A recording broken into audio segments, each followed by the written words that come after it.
Hello everyone, welcome to my YouTube channel. आज हम लोग इस वीडियो में इंग्लिश ग्रामर के बेसिक कॉन्सेप्ट समझने वाले हैं। तो आइए स्टार्ट करते हैं। बेसिक टर्म्स जो है वो कौन कौन से हैं। सबसे पहले स्टार्ट करते हैं हम लोग लेटर्स से। लेटर्स जो होते हैं, there are 26 letters in English.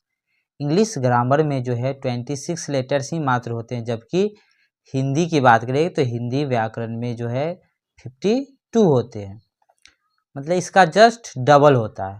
तो देखिए 26 जो लेटर्स है, इसी से पूरा इंग्लिश ग्रामर बना है। तो लेटर्स को हम लोग 2 कैटेगरी में डिवाइड करते हैं। ठीक है, इसको क्लासीफाई कर सकते हैं 2 ग्रुप में। पहला है वॉवेल्स, जिसको हम लोग क्या कहते हैं, स्वर। तो वॉवेल्स का जब हम लोग प्रोनाउंस करते हैं तो इसमें किसी अदर लेटर की हेल्प की जरूरत नहीं होती है। वॉवेल का अगर डिफिनीशन देखें तो देखा, the letters that can be pronounced, जिसको बोला जा सकता है, उच्चारण किया जा सकता है, without the help of any other letter, किसी दूसरे लेटर के हेल्प के बिना ही इसका उच्चारण होता है। जिसे वॉवेल्स कहते हैं। वॉवेल्स होते हैं 5, ए ई आई ओ यू। 5 वॉवेल है, ए ई आई ओ यू।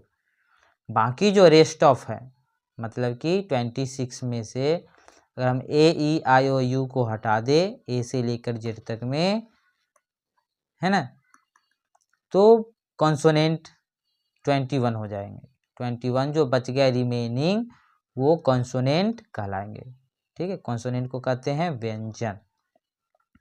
तो कॉन्सोनेंट का जो हेल्प होता है, इसके लिए हमेशा आपको वॉवेल की जरूरत पड़ेगी।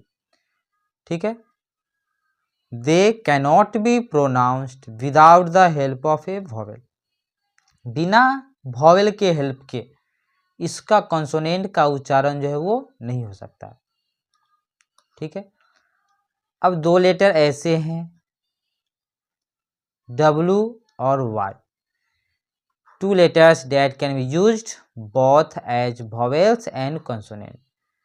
W और Y ऐसे 2 लेटर हैं जिसका यूज वॉवेल के रूप में भी होता है और कॉन्सोनेंट के रूप में भी होता है, दोनों के रूप में। इसलिए इसको हम लोग सेमी वॉवेल भी कहते हैं।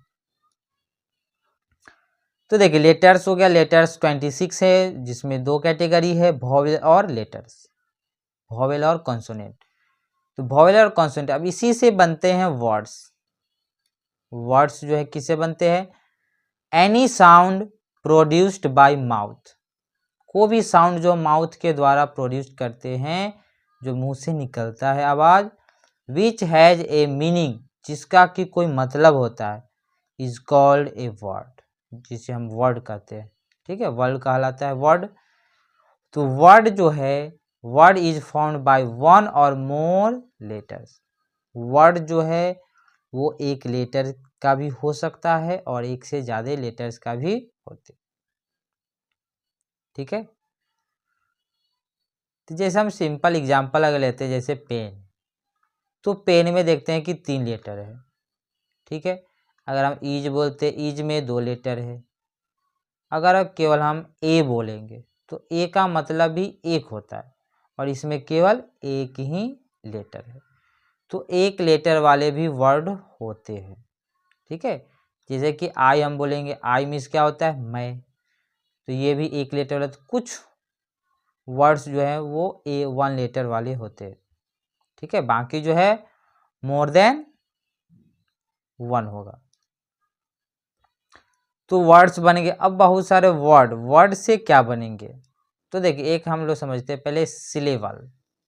सिलेबल जो होता है, ये क्या होता है, ये बहुत इंपॉर्टेंट है इंग्लिश को बोलने में। ठीक है, syllables, the part of a word, the part of a word pronounced in 1 instance. एक बार में वर्ड का जितना पार्ट हम लोग बोल पाते हैं, उसी को हम लोग सिलेबल कहते हैं। ए वर्ड कैन हैव 1 और मोर सिलेबल्स। एक वर्ड में 1 सिलेबल भी होगा और मोर देन 1 होगा, मतलब कि 2 भी हो सकता है, 3 भी होगा और 4 सिलेबल भी होगा। तो जैसे वर्ड के देखते हो, एग्जाम्पल दिया हुआ है, वर्ड्स ऑफ 1 सिलेबल, एक सिलेबल वाले वर्ड का example, you, me, go, run, sit. ETC etcetera.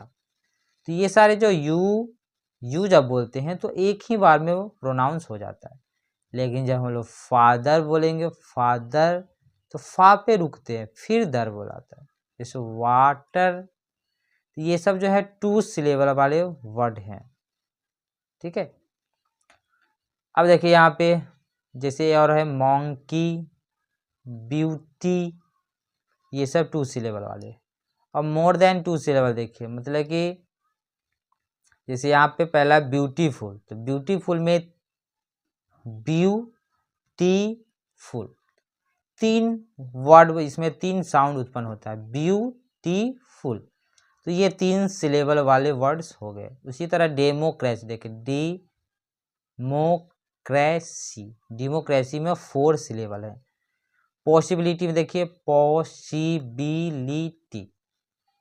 Possibility में यहाँ पे 5 सिलेबल है।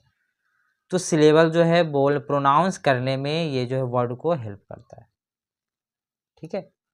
तो सिलेबल थोड़ा सा समझना जरूरी है। अब हम लोग सेंटेंस पे आते हैं। सेंटेंस जो है किससे बनता है? ग्रुप ऑफ वर्ड्स से, ए कॉम्बिनेशन ऑफ वर्ड्स का combination that makes complete sense, जो कि पूरा कंप्लीट सेंस देता है, पूरा अर्थ देगा, इज कॉल्ड ए सेंटेंस, ठीक है। इसका दूसरा डिफिनेशन देखिए, a group of words which makes complete sense, जो कि कंप्लीट सेंस देता है, बनाता है, ठीक है। ए ग्रुप ऑफ वर्ड्स मतलब वर्ड्स का ऐसा ग्रुप जो कि कंप्लीट सेंस देता है, उसको हम सेंटेंस कहेंगे। अगर कंप्लीट सेंस नहीं देता है तो ऐसे वर्ड को हम लोग क्या कहेंगे? फ्रेज। फ्रेज भी जो है ग्रुप ऑफ वर्ड्स है या कॉम्बिनेशन ऑफ वर्ड्स है that make sense but not complete sense, लेकिन ये पूरा कंप्लीट सेंस नहीं देता है, ठीक है। तो फ्रेज और सेंटेंस में ये डिफरेंस समझ के रखना है कि सेंटेंस जो है कंप्लीट सेंस देता है, फ्रेज कंप्लीट सेंस नहीं देता है। A group of words which make sense but not complete sense is called phrase. तो ग्रुप ऑफ वर्ड्स भी कह सकते हैं और कॉम्बिनेशन ऑफ वर्ड्स भी कह सकते हैं। अब इसका हम लोग फ्रेज का एग्जांपल समझते हैं। एज जैसे ऑफ ग्रेट करेज, मतलब महान हिम्मत वाला। एट द डोर दरवाजे पे। सेंड ऑफ टाइम, ये सब वर्ड जैसे कि बोलते हैं ए लेटर, देखिए लेटर्स ऑफ वर्ड्स या ए रेड लेटर डे, बहुत सारे फ्रेज होते हैं जिसका कंप्लीशन जो नहीं देते, ठीक है। तो सेंटेंस में हम लोग कंप्लीट सेंस देने के लिए कम से कम तो उसमें वर्ब चाहिए, ठीक है। सेंटेंस का अगर बात कर ले, सेंटेंस में क्या क्या होना चाहिए? तो सेंटेंस बनाने के लिए एक सब्जेक्ट होना चाहिए, एक वर्ब होना चाहिए, एक ऑब्जेक्ट होना चाहिए। ये 3 चीज़ होगा तो कंप्लीट सेंस देता है। कभी कभी सब्जेक्ट नहीं होता है तो वर्ब से स्टार्ट होता है, तो वर्ब और ऑब्जेक्ट होना चाहिए, ठीक है। चलिए अब समझते हैं हम लोग क्लॉज। क्लॉज क्या होता है? A group of words which forms part of sentence. A group of words which forms part of sentence, sentence का ये पार्ट बनाता है। And contains a subject and a predicate is a clause. मतलब मान ली कभी कभी बहुत सारे लंबा बड़े बड़े सेंटेंस होते हैं तो उसमें बहुत सारे छोटे सेंटेंस जुड़े हुए होते हैं। तो जैसे सेंटेंस कराए कि ऐसे उसमें सेंटेंस होना चाहिए जो कम से कम एक सब्जेक्ट रखता है और एक प्रेडिकेट रखता है, उसको हम लोग क्लॉज कहेंगे। तो क्लॉज में सब्जेक्ट होना चाहिए और क्या होना चाहिए? प्रेडिकेट। मतलब सब्जेक्ट को छोड़ करके बाकी जो पार्ट कहलाता है सेंटेंस का वो प्रेडिकेट कहलाता है।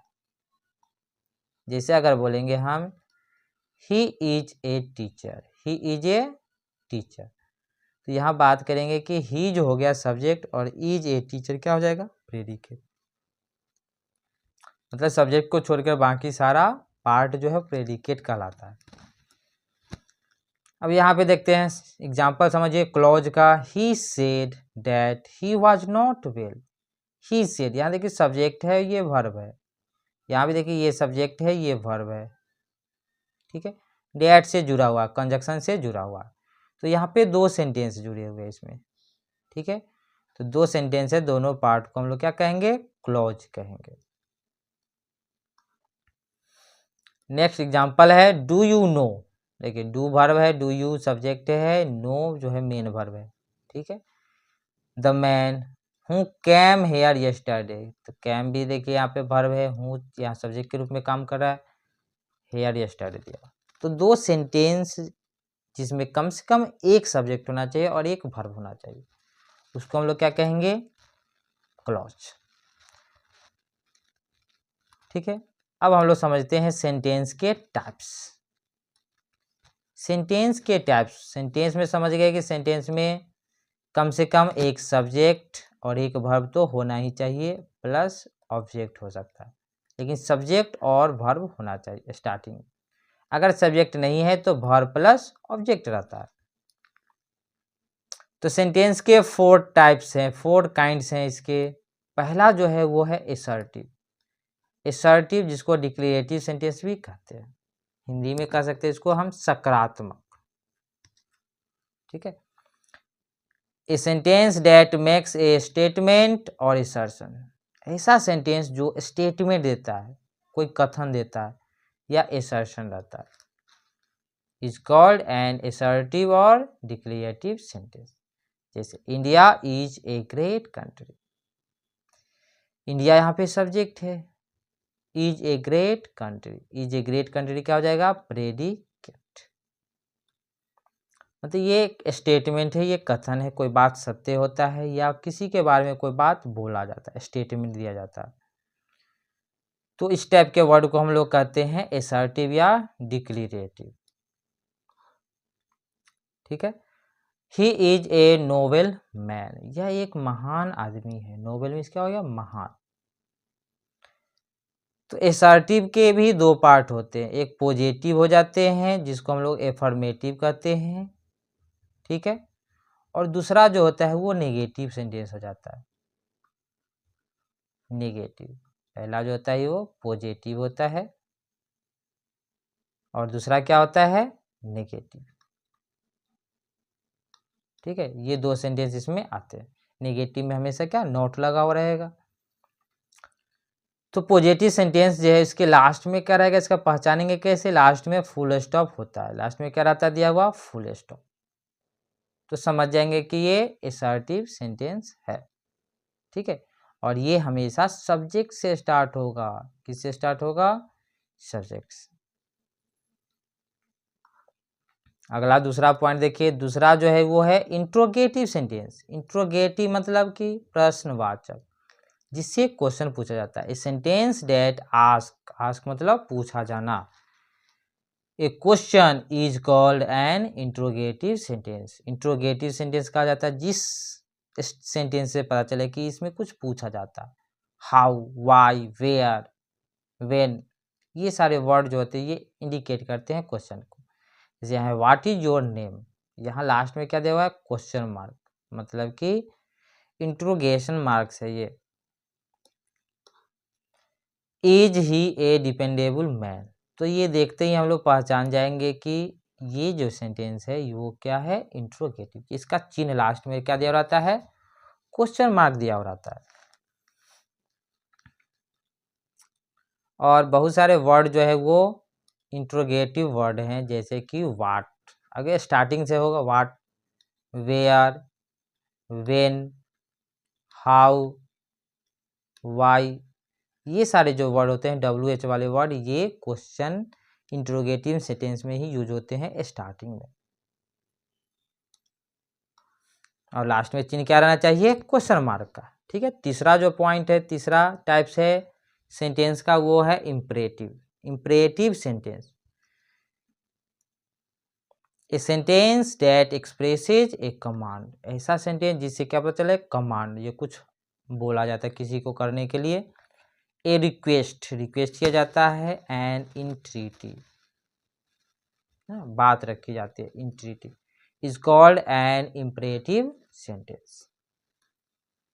तो इस टाइप के इम्परेटिव सेंटेंस जो होते हैं इसमें सब्जेक्ट नहीं होते हैं, इसमें क्या होते हैं, वर्ब से स्टार्ट होते हैं। वर्ब प्लस ऑब्जेक्ट होगा plus R W, remaining word कुछ भी हो सकता है।